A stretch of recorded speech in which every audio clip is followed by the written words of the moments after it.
Assalamualaikum warahmatullahi wabarakatuh. Alhamdulillah, salatu wassalamu ala rasulillah. Mudah-mudahan kita semua, ya, jamaah yang di rumah dalam kondisi sehat walafiat, ya, bisa melaksanakan puasa dengan dasar imanan wahtisaban. Amin. Kita akan melanjutkan tentang pembahasan Qiyamu Ramadan. Suatu saat saya ditanya oleh seorang ibu, ya, pas di Jawa Barat, di Jogja, di beberapa tempat. Pertanyaannya sering berulang, makanya saya angkat kali ini. Ustadz, suatu saat saya dikomentari beberapa jamaah sebenarnya tentang sholat malam yang kami lakukan yang biasanya medot itu putus di tengah jalan. Kata ibunya, maaf, bukan saya mau ria, tapi alhamdulillah saya sudah biasa mengerjakan sholat di akhir malam, ya, selalu bangun dan kemudian sholat witir atau sholat lail atau sholat tahajud di akhir malam, ya. Nah, lalu kemudian kebiasaan saya dan beberapa teman itu, supaya tidak hilang kebiasaan bangun malam itu, karena di tempat kami, di kampung kami tidak ada sholat malam di tengah malam pada bulan Ramadan, ya, tidak ada sholat berjamaah seperti pada masa Nabi SAW. Maka kami ikutnya berjamaah taraweh di awal malam setelah sholat isya. Tapi kami memutuskan itu diperhatikan oleh seorang ustadz. Dia bilang, Bapak Ibu mau mendapatkan pahala semalam suntuk walaupun Bapak Ibu mengerjakannya sholat di awal malam, ya. Nah, tentu mereka mengatakan mau, gitu ya. Nah, kemudian setelah itu, baik, ikuti imam sampai selesai. Itu kata ustadznya. Apa dasarnya? Kata Nabi sallallahu alaihi wasallam, innahu man qama ma'al imam hatta yansarifa kutiba lahu qiyamu lailah. Sesungguhnya siapapun yang bangun sholat malam bersama imam hatta yansarifa, hingga selesai, maka dicatatkan baginya pahala semalam suntuk.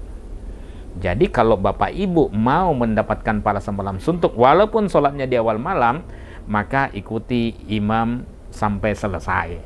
Itu kata imamnya, ya. Nah, lalu ibu ini, ya sudah selesai, tapi kebiasaan bangun malamnya itu kemudian muncul, ya, tidak hilang, karena ini kan sudah menjadi kebiasaan, ya, habit dia, gitu ya. Nah, kemudian setelah itu dia tanya lagi sama ustadznya, bagaimana kalau saya sholat malam, sholat setelah bangun dari tidur? Sholat apa yang saya lakukan? Ibu lakukan saja tahajud, ya, tapi tidak usah mengerjakan sholat witir, ya, karena la witroni fi lailah, tidak ada dua witir dalam satu malam. Tetapi ibu ini juga karena sering juga ikut pengajian, dia tanya, lah bukankah Nabi Sallallahu Alaihi Wasallam kalau kita sholat malam atau sholat tahajud, Nabi mengatakan, ija'alu akhir sholatikum billail witra, jadikanlah akhir sholat malammu menjadi ganjil. Nah, bingung dia, dan mungkin pemirsa yang di rumah pun bingung. Iya, terus bagaimana itu, ya? Bapak Ibu yang dimuliakan Allah, saya coba mengkaji hadis ini. Hadis ini sebenarnya munculnya bukan di awal malam, karena sebagaimana yang kita tahu, Nabi Sallallahu Alaihi Wasallam memang sholat malamnya berjamaah bersama sahabat itu di akhir malam. Maka kita tidak temukan adanya sholat iftitah, ya, di awal malam itu. Memang tidak, karena sholat malamnya Nabi Sallallahu Alaihi Wasallam. Tapi bukan berarti tidak boleh sholat iftitah, ya, dan bukan berarti juga tidak boleh sholat di awal malam sebagaimana yang kemarin kita sampaikan. Jadi boleh sholat di awal malam. Cuman karena tidak ada sholat malam berjamaah di rumahnya, ibu ini sholatnya bergabung di awal malam. Saya lihat hadisnya, hadis ini muncul dhahaba syatrul lail, ketika lewat tengah malam. Ingat, bukan di awal malam. Bagaimana sababul wurudnya, latar belakangnya hadis ini? Jadi permintaan salah satu sahabat, ini berdasarkan hadis dari Abu Dzar, ya, sahabat Nabi Sallallahu Alaihi Wasallam. Itu ada orang yang usul pada Nabi Sallallahu Alaihi Wasallam, ya Rasulullah, bagaimana jika engkau membersamai sholat sunat kami di sisa-sisa malam kita ini? Karena waktu itu Nabi Sallallahu Alaihi Wasallam pada 10 hari terakhir, kadang ya pernah pada saat itu hari ke-20 tidak muncul berjamaah di masjid. Kemudian hari 21 malam ganjil muncul lagi. Kemudian malam genap tidak muncul lagi. Ya, malam ke-23 muncul lagi.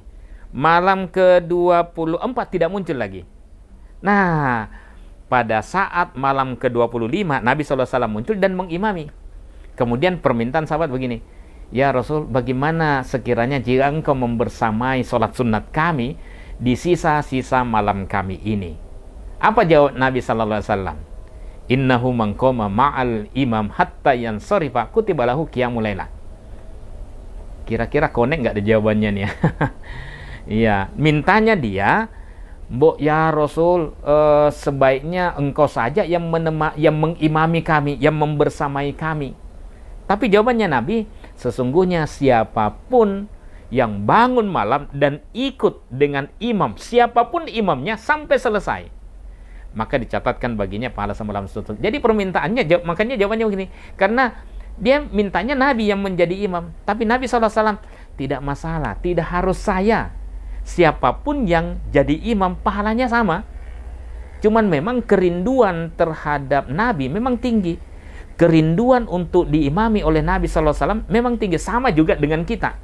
Kalau imamnya bagus bacaannya, kita bisa khusyuk, kemudian menghayati, kita bisa menangis dengan bacaan itu. Bahkan kadang-kadang kita juga nggak ngerti bacaannya apa, tapi karena bacaannya menyentuh, kita juga bisa ikut menangis. Nah, sahabat pun mengalami hal yang sama. Tapi kemudian apa yang terjadi? Nabi jawabnya begini, siapapun yang bangun malam mengikuti imam, siapapun imamnya yang diikuti, ya sampai selesai, maka pahalanya sama dengan semalam suntuk. Terus apa yang terjadi? Besok malamnya Nabi SAW tidak kelihatan lagi. Tidak kelihatan bukan berarti Nabi SAW tidak sholat malam loh ya. Diingat, ada yang mengintil ke kamarnya, Nabi SAW terlihat sholat malam sendirian, tapi tidak bergabung. Karena pernah juga terjadi pada malam ketiga, hari pertama Nabi SAW sholat bersama beberapa sahabat, banyak. Hari kedua tambah banyak. Hari ketiga atau keempat ya, tambah banyak. Nah, hari berikutnya, ketiga atau keempat itu, Nabi SAW tidak kelihatan. Ya, kemudian didatangi Nabi, loh Nabi, kenapa semalam tidak datang? Saya tidak mau sholat malam saya ini dianggap wajib oleh sahabat yang lain. Ini bukanlah wajib, tapi sunnah muakkadah. Makanya Nabi Sallallahu Alaihi Wasallam waktu itu, ya sudah, malam itu juga kadang tidak hadir. Nah, malam ke-26-nya tidak muncul lagi. Tapi sahabat, ya kalau kecewa. Tapi sahabat itu jadi tenang. Karena berdasarkan penjelasan semalam, Nabi SAW bilang siapapun imamnya. Jadi mereka tetap diimami oleh sahabat yang lain, tetap berlangsung jamaah salat malam itu. Kemudian hari berikutnya, Nabi SAW sudah menemani sampai akhir Ramadan. Ya. Nah, apa yang dibaca setelah sholat tarawih? Memang banyak bacaan yang saya temukan setelah sholat witir. Ya. Baik, yang tadi itu saya sedikit tambahkan, itu kejadiannya di akhir malam. Jadi bukan di awal malam. Kalau di akhir malam ada yang mau berpisah dari sholat malam pada saat itu, ini waktunya injury time. Tinggal sebentar. Ngapain memisahkan diri untuk sholat sendirian? Mbok selesaikan baru kemudian sahur. Ya. Jadi itu. Jadi tidak tepat kalau hadis ini dipakai untuk mendiskreditkan orang yang sholat malam lalu kemudian memisahkan diri. Nah, terus apa yang dilakukan kalau misalnya ada orang yang bangun pada malam itu? Ya, Abu Bakar pernah bertanya pada Nabi sallallahu alaihi wasallam, maka kata Nabi sallallahu alaihi wasallam, ya sholat aja masna, 2 rakaat, wala yang kudu witrahu, tapi tidak perlu melaksanakan witirnya. Itu sholat apa namanya? Sebagian ulama bilang itu sholat tahajud. Ya karena memang setelah bangun dari tidur, tahajud kan bangun dari tidur. Ya, ada juga yang mengatakan itu sholat sunat mutlak, bukan lagi bagian dari sholat malam itu. Karena kalau misalnya bagian dari sholat malam ya pakai witir. Sementara Nabi SAW sholatnya malam tidak pernah lebih daripada 11 atau 13 rakaat. Ya, nah, lalu apa yang dibaca? Ya, memang macam-macam bacaan sholat malam itu. Tapi di buku ini saya coba menjelaskan sedikit. Ya, ada yang membaca fadlam minallahi wa ni'mah wa maghfiratan wa rahmah. Tapi saya cari hadisnya, adakah hadis Nabi sallallahu alaihi wasallam yang mengajarkan itu? Maaf, saya tidak menemukan hadisnya. Jadi saya minta maaf, saya tidak menemukan hadisnya. Ada lagi yang menyebutkan khalifah-khalifah itu. Khalifatul Ula, Abu Bakar As-Siddiq dan seterusnya. Saya juga tidak menemukan Nabi sallallahu alaihi wasallam menyebutkan khalifah-khalifah itu setelahnya. Karena khalifah itu kan belum diangkat. Jadi tidak mungkin Nabi sallallahu alaihi wasallam menyebutkannya. Ada juga yang menambahkan subhanal malikil ma'bud, subhanal malikil maujud. Maaf sekali saya tidak menemukan hadisnya. Ya. Jadi tidak ada hadis yang menjelaskan tentang itu. Lalu apa bacaannya? Yang saya tahu ada bacaannya, kalau pertanyaan dari Aisyah, ya Rasul sekiranya saya mendapatkan malam Lailatul Qadar pada malam itu, apa yang saya baca? Allahumma innaka afuwun tuhibbul afwa fa'fu anni. Nah, itu jadi minta maaf ya, karena engkaulah yang maha pemberi maaf. Nah, kemudian apalagi setelah sholat witir? Setelah sholat witir itu adalah subhanal malikil quddus, subhanal malikil quddus. Pada yang ketiga dan pada tasbih yang ketiga diangkat suaranya dan dipanjangkan bacaannya, subhanal malikil quddus. Itu saja. Kalaupun misalnya dia menambah rabbil malaikati warruh, ini saya minta maaf hasil penelitian saya itu hadisnya dhaif jiddan karena munqati ya, pada 3 ini ya, jadi saya tidak pakai itu sejak 2019. Tapi ini tentu perlu penelitian dari teman-teman tarjih di seluruh Indonesia tentang tambahan itu ya, karena di sana ada Isa bin Yunus dari Khalifah Fitri bin Khalifah dari Zubaid, itu terputus. Belum lagi kalau yang panjang ya. Tapi kalau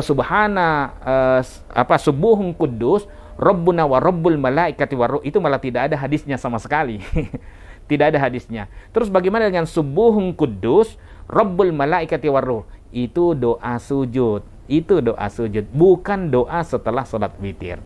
Nah, inilah kajian tentang qiyamu Ramadannya Nabi sallallahu alaihi wasallam berdasarkan hadis-hadis yang saya teliti. Mudah-mudahan bermanfaat dan saya minta maaf jika ada kekeliruan. Billahi taufik wal hidayah. Assalamualaikum warahmatullahi wabarakatuh.